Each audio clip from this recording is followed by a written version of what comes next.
Perkenalkan, nama saya Ananda dari kelas 12 IPS 2. Di sini materi saya adalah tentang bab 4, yaitu jalinan organisasi internasional bagi bangsa Indonesia. A. Contoh organisasi regional dan sejarah pembentukannya. Organisasi regional adalah organisasi yang luas wilayahnya meliputi beberapa negara tertentu saja.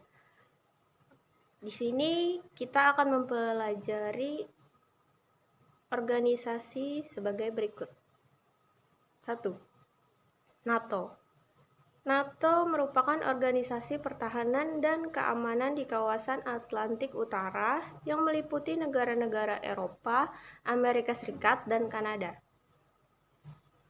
Tujuan awal pembentukan NATO adalah membendung penyebaran ideologi komunis oleh Uni Soviet. 2. Pakta Warsawa. Pakta Warsawa adalah nama aliansi militer negara-negara yang berada di kawasan Eropa Timur yang umumnya merupakan blok komunis. Realisasi pembentukan Pakta Warsawa dilaksanakan melalui pertemuan negara-negara blok Timur di Warsawa, Polandia pada 14 Mei 1955. Tujuan pembentukan Pakta Warsawa.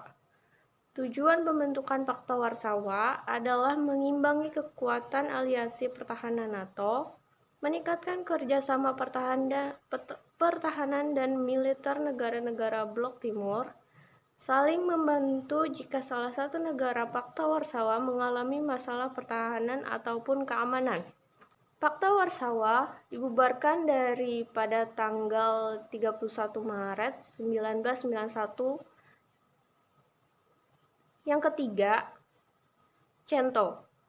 CENTO dibentuk dalam suasana Perang Dingin pada tahun 1955.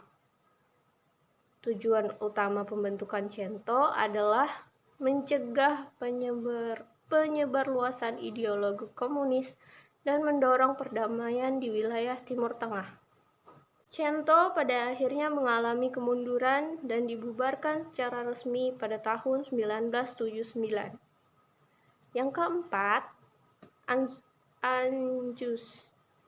ANZUS merupakan akronim dari Australia, New Zealand, United States yang kalau diterjemahkan dalam bahasa Indonesia meliputi menjadi Australia, Selandia, baru Amerika Serikat. Yang kelima, CENTO. CENTO adalah sebuah kerjasama pertahanan kolektif yang berada di kawasan Asia Tenggara.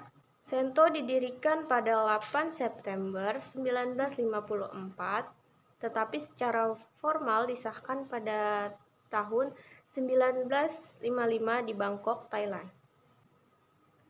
Yang keenam, SAARC.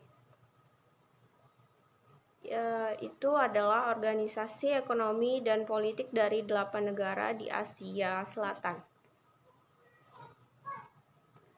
Pembentukan SAARC tujuannya untuk membentuk kerangka kerja sama Pan-Asia, namun organisasi ini tidak berjalan dan dibubarkan pada tahun 1957. Yang ketujuh, MEE atau Masyarakat Ekonomi Eropa, yang dalam bahasa Inggris disebut European Economic Community, merupakan organisasi kerjasama bidang ekonomi negara-negara di kawasan Eropa.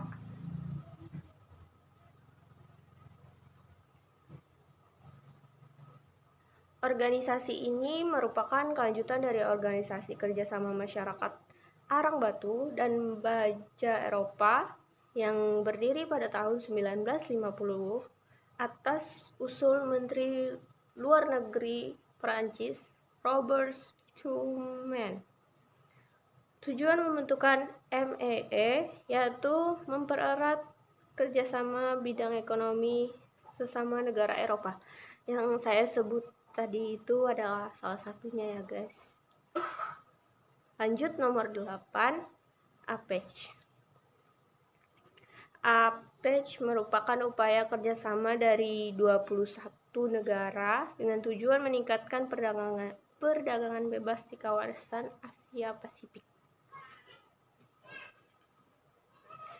Terbentuknya APEC pada bulan November 1989 di Canberra, Australia.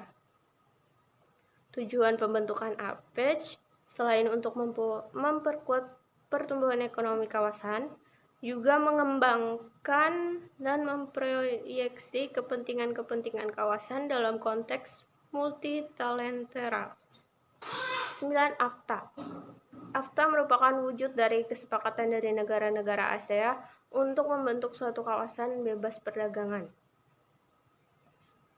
Tujuan pembentukan AFTA adalah meningkatkan daya saing ekonomi negara-negara ASEAN dengan menjadikan ASEAN sebagai basis produksi pasar dunia. 10. NAFTA.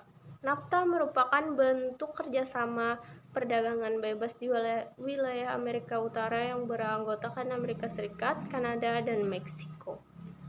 Tujuan pembentukan NAFTA adalah untuk meningkatkan pertumbuhan ekonomi dan kesempatan kerja melalui usaha menghilangkan berbagai hambatan perdagangan, mendorong persaingan yang adil, meningkatkan peluang investasi, memberikan perlindungan terhadap hak milik intelektual, dan menciptakan produser yang efektif dalam penyelesaian penyelisihan perdagangan di antara anggotanya. Yang terakhir, CAFTA. CAFTA adalah suatu kawasan perdagangan bebas di antara anggota ASEAN dan Tiongkok. Tujuan pembentukan CAFTA adalah memperkuat dan meningkatkan kerjasama ekonomi. Sekian yang bisa saya jelaskan dan saya sampaikan. Terima kasih.